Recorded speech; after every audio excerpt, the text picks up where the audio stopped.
My name is Danielle Matthews. I am a platinum executive with ASEA. I live in the US, in Colorado, and it is an absolute honor to be able to have a discussion this morning with Dr. Gary Samuelson.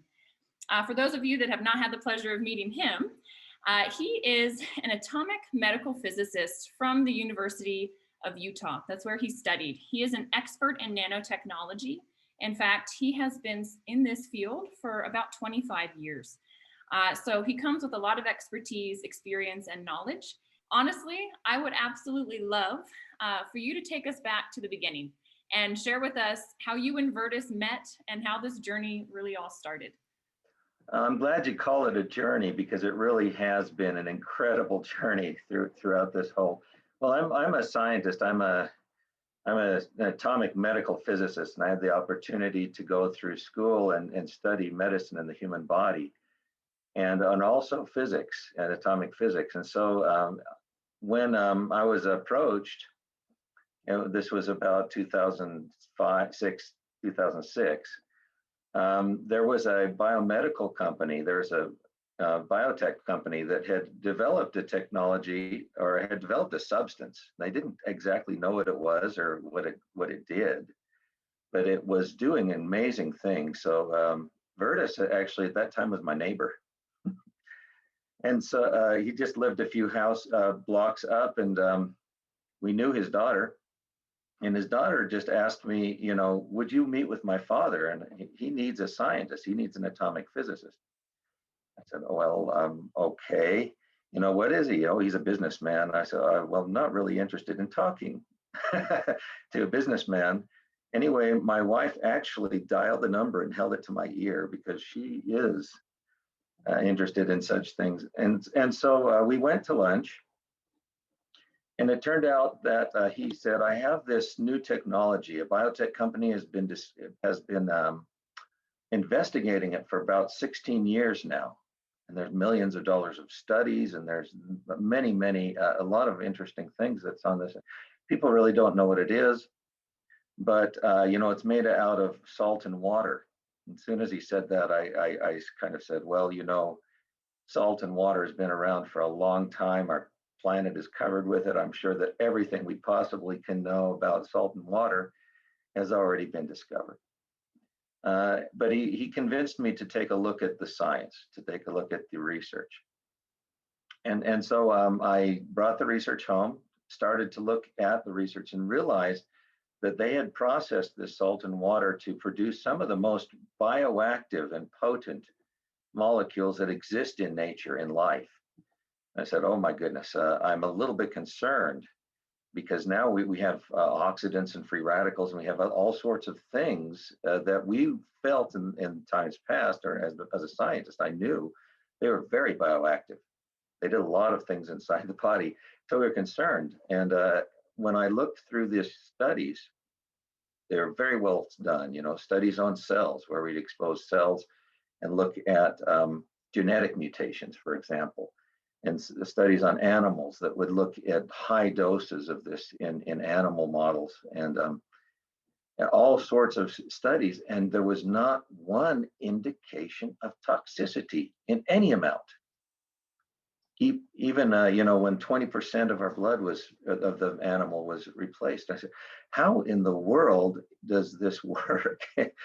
All of the components that it has were oxidative components, such as hydrogen peroxide and superoxide and ozone and other things that we knew caused oxidative stress and inflammation. I mean, that was very, very common knowledge.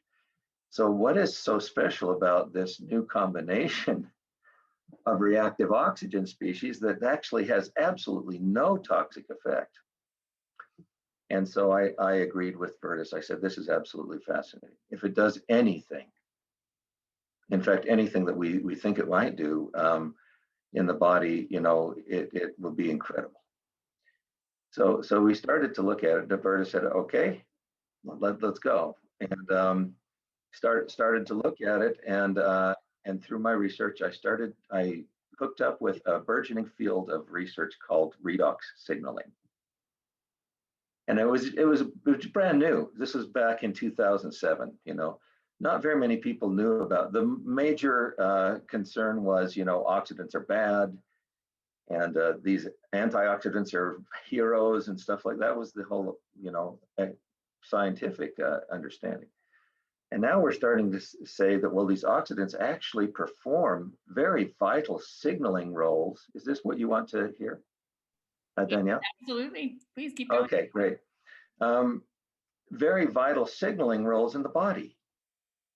And there's just starting to investigate what these reactive oxygen species do inside the body to signal the healing of tissue. And so I went through hundreds of papers on this and realized that we probably have in our hands the most important discovery in medicine that has ever been made, because it's absolutely non-toxic and it's extremely bioactive in the processes and the pathways, we call them, the pathways of healing. So we can stimulate the body to detect damaged tissue, heal damaged tissue, and such. And so I was very excited about this, and I said, Virtus, we have something very special here. And Virtus said, oh yeah, I know. So, and he said, well, Gary, will you help us figure it out? And so I said, okay, this had already gotten my attention. So we went to some of the early studies we went to, of course, were for me. I wanted to find if it was in truth as non-toxic as all these studies said. So I don't want to hurt anyone, so we're going to send it off to a national laboratory in Washington State. And we did so, and they found that it's absolutely safe in every instance. It did not at all stimulate inflammation, oxidative stress, and in fact, it actually helped the antioxidants almost 10 times as much antioxidant potential when they were exposed to this substance. So now it's activating antioxidants. And he said, well, that's kind of strange. It's causing absolutely no inflammation, and it's activating antioxidants. For those of you who know what NRF2 is, through an NRF2 channel, it's turning on this antioxidant defense response without activating the inflammatory response, which is very normal, which is actually never seen that before. I said, okay, well, that's very interesting. And so I was completely convinced at this point that it was non-toxic, that it wasn't going to hurt anybody. So I asked him, well, what does it do? And he said, well, obviously it activates the antioxidants and expresses NRF2. So I said, well, let's look at that. And they did. And they found a very marked increase in this NRF2 marker, in the oxidative response, and in the potency of the antioxidants when this was added to cell cultures. We used endothelial, small lung endothelial cells, which are very sensitive to toxins. In fact, interestingly enough, we also used hydrogen peroxide as a positive control to induce oxidative stress. And it's interesting because, this redox signaling substance had hydrogen peroxide in there, and it had, hypochlorites and all of these things that we thought would cause an inflammatory response, didn't. So again, there's a lot of questions. This is an interesting journey. So I said, well, okay, it does absolutely nothing as far as toxicity and inflammation. And it's starting to turn on the pathways for cellular healing and detection and response of the damaged tissue. Because normally, can I just go into the science a little bit? Of course you can. Absolutely. Okay, all right. Normally what happens inside a body is when you get damage for whatever reason, toxins, a cut, physical damage, the cells send out these messengers now, as we understand them, called redox signaling messengers. And the condition is oxidative stress. So everywhere where there is damage, oxidative stress starts to build up. They thought, well, that's a bad thing because these things can cause stress. The thing is that the oxidants and these redox signaling messengers are pushing the genetic buttons that are saying there's something wrong here. So they're produced by mitochondria, these molecules. And I like to use the example of a house. If we're in a house, the mitochondria are the fireplaces. They're the furnaces. They use the fuel and then produce the energy, but they also produce smoke and free radicals and stuff that's not too good for us, right? Not too good for the house. But as long as it's kept controlled and beautifully controlled and in the fireplace, for example, it's fine. As soon as it gets uncontrolled and gets out of the fireplace, then there's a problem. So the cells that have problems actually are on fire. They have oxidative stress, and that pushes the genetic buttons to put out the fire, to repair the cells, or if the cells cannot be repaired, to actually take apart the cells. And then they're replaced by division of healthy normal cells. Very much like a house when it's burned down is replaced, by constructing a new house. And so this is the secret of healing on a cellular level. And we were right in on the very, basis of how cells healed themselves. And it was non-toxic. So we could stimulate healing without stimulating inflammation. And that was just incredible.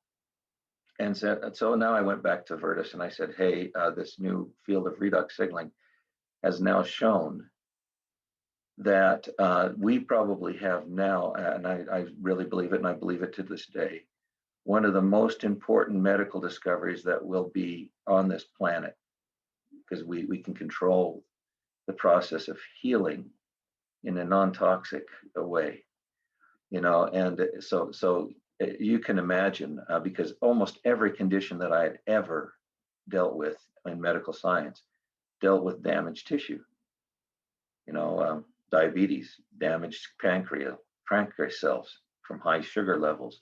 In fact, high sugar levels cause oxidative stress and damage throughout all of the cardiovascular system. And, all of these problems that we have are actually caused now. Of course, you're going to say, as Danielle, that we're not claiming, of course, any scientific basis that this is a healing any disease, but it is a tool. It's a tool that the body uses to help heal itself. And so it's very important. So whenever a cell gets damaged, it builds up oxidative stress. It's like the fire smoke signals. In come all of the systems, the immune system, and everything to take care of the problem. Maybe the cell dies and then is replaced, and that is a very good thing. You don't want a damaged cell in your body that's under stress to the point where it can't function. In fact, many medical problems that we have deal with our own damaged cells that can't be repaired. So everyone just went on, and the rabbit hole got deeper and deeper and deeper, and finally Virtus said, well, why don't you help us to educate people about this? So I went to conferences and I learned about it, and I started educating people.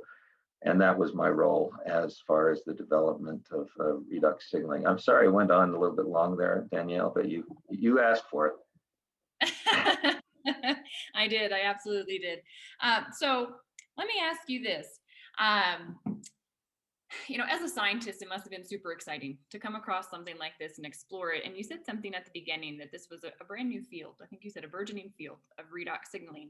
And I'm curious, that was back in 2007. Yes. So now fast forward, we're in 2021. You've been going to different conferences. I believe there's an annual redox conference now that's held. Can you just kind of speak to where the field of redox signaling is now and where you feel it might be going in the future? Okay, this is great stuff. Thank you, Danielle. Yeah, there are several actual conferences and groups that are dealing with redox signaling. One is called Oxidative Medicine. It deals like hyperbaric chambers and ozone and PEMF, which is and infrared light therapies and stuff like that, which all interact with this redox signaling. They're all oxidative things that help the body to heal itself and to regenerate itself. So medicine now, there are large medical groups that are using in their practice oxidative therapies. So it's very interesting. So those groups, are one. This group that you're talking about in Paris actually is a group of research scientists, and they're about 400 or 500 strong now. And all they do every day is they go into the laboratory and discover what these redox signaling molecules are doing, what these redox molecules, the reactive oxygen species, are doing to stimulate healing in the cardiovascular system, in the nervous system, how they interact with nutritional therapies. Did you know that nutrients and hydration and such are very, very important for the correct functioning of the cells, along with the redox signaling. So you have redox signaling, which is like the communication system that helps the cell to detect, repair, replace, and build itself, right? But then of course you can't build anything without materials and supplies, and that's where nutrition comes in. And things like blueberries and antioxidants and other things have these redox signaling capacities in there to actually tune this system, as well as to build the cells. And so I can hardly even list off the different things, but most of them are centered around this oxidative stress response. What happens to a cell when it's under oxidative stress? And they go into very wonderful detail. Many of you wouldn't understand this. Even the title of the conference is about 10 words long. So you have to learn the language, but these individual cellular processes that are involved with the redox signaling pathways, and they're going into them in depth now. Very, very exciting. Yes. Yeah, I imagine that is really exciting. And I think you're correct. For some of us, it probably goes straight over our heads what you're sharing. And for others, I'm sure that they are leaning in and learning a lot from you. But I'd love to hear in layman's terms, if someone were to ask you, look, Dr. Samuelson, what are redox molecules? What are they actually going to do for my body? If I can add more in. Okay. I can supplement. Great. Well, that's actually something that is important to understand. What role do they have? Well, we already said they help detection, repair, and replacement of tissue, of damaged tissue. Okay. Now, the problem that we have is that our mitochondria, as we age, or as we go through periods where we're stressed or highly stressed, either on an emotional level, which is oxidative stress, or a physical level, or for whatever reason, the mitochondria that produce these redox molecules are decrease their potential, their efficiency. So now you don't have enough. Sort of like I say it's like sort of like your cell phone, and the reception bars on your cell phone are going down. You're not having as much efficient communication. And so in the past, there's nothing that you could do about it. Your mitochondria, they degenerated, your cells started to get damaged, you aged. If you got a high stress situation, then either it would kill you or repair you. It kills you or makes you stronger, sort of thing. And there's nothing that we could do about it. But now, for the first time, we have something that can replace the deficient redox molecules, artificially. And I thought, well, how does it get into us? How does it absorb? And that's the magic. That's what I dealt with for many years. How do we stabilize these complexes so that they can be absorbed and they survive our system until they're needed? And so that was my work. So anyway, yeah, we learned a lot about just those processes. Go ahead, Danielle. Well, I wanted to say this.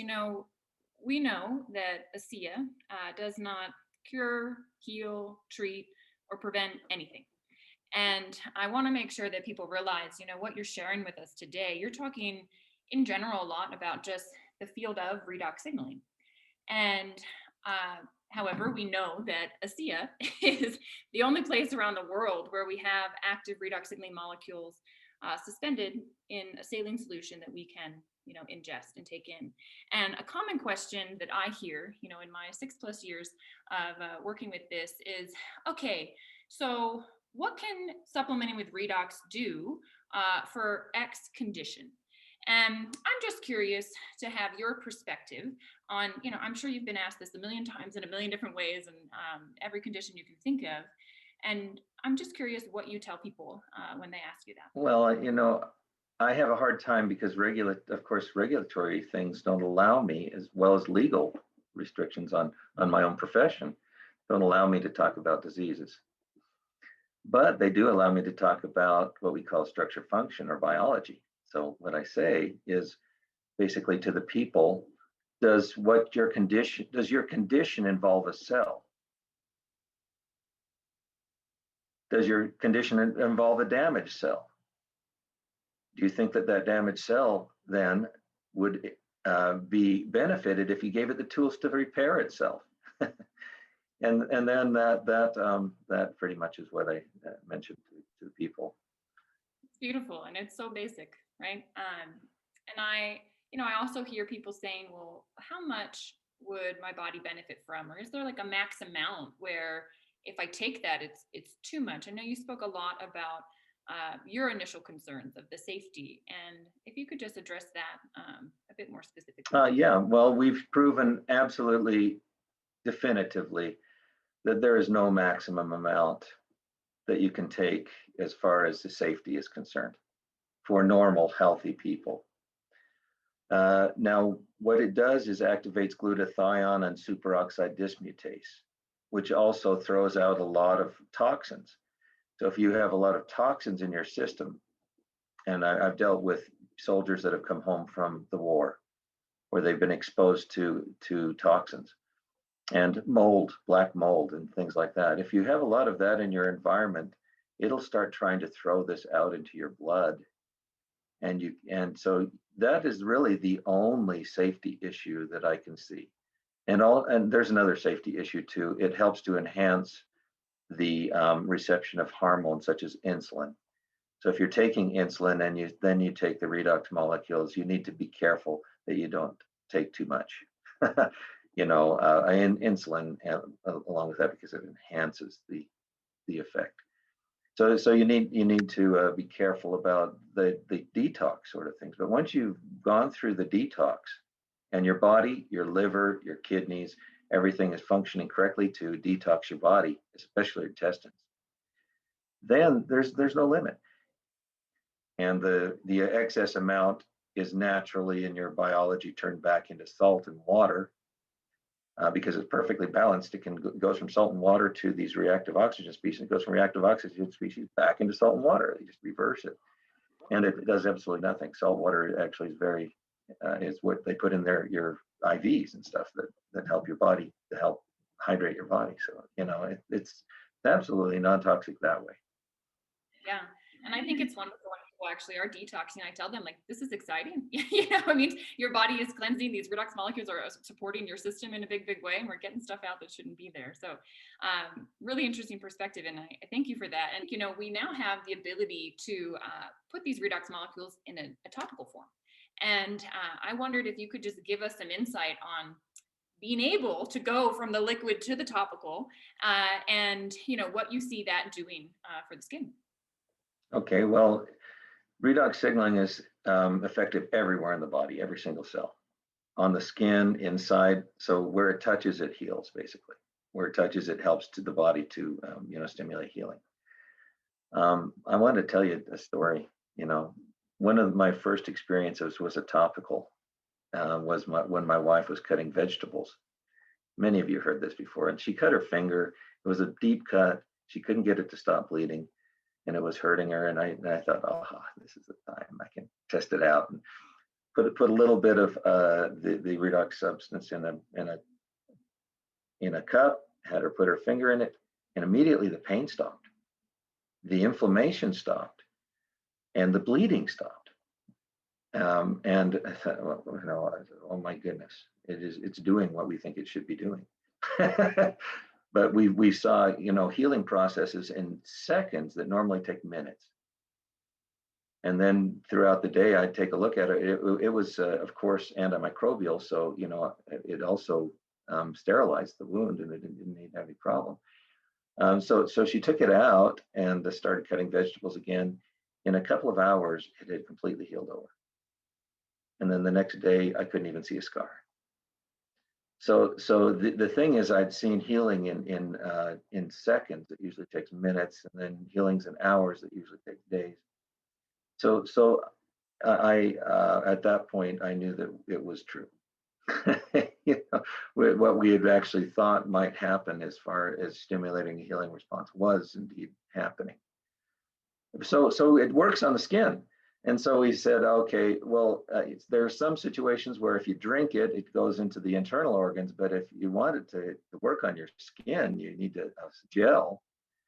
So we had to look through all sorts of substances that would not degrade these molecules. They're stabilized. It took me a year to figure out how to stabilize them and produce them in mass. Okay, so there's no way that we wanted to undo that. What we wanted to do is put these same molecules in a gel that could be applied topically so that they stay there. And we found that this substance, it's a natural clay that actually, like the mushy stuff in clay, that actually holds onto the water and allows it to absorb into the body, and that's what we used, and that's where the Renewed 28 came. And that was not just my work, by the way. There's people in the laboratory that were going through iteration after iteration to make sure that we found something. Yeah. Wonderful. Well, I'm kind of curious. Is there anything over the last, gosh, it's been a decade plus that you've been involved with this? What has surprised you the most in the last decade in working with this? I have to admit that I'm absolutely inspired by the human impact that it's had. The first thing is we said we need to get this out to everybody on the planet, especially people who are suffering with a lot of cell damage, and that can be helped. But I was not prepared for what I was about to experience. Now we heard testimonial after testimonial after testimonial came in. And for Vertus and I, that completely changed our perspective on it. Now, instead of just being a scientific achievement, and for him being a business achievement, it was a mission and a purpose. And that came out in the early times, when we had conventions and stuff. That came out when we were actually able to get up on and tell people about this. And it was this is really almost, for me,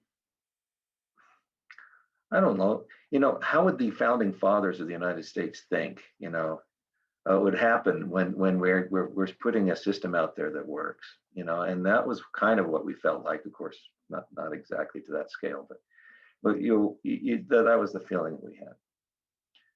We were doing something very significant. I took all of my nanotechnology work and my scientific work and I put it aside. I said, I'm going to work on this now for the unforeseen future.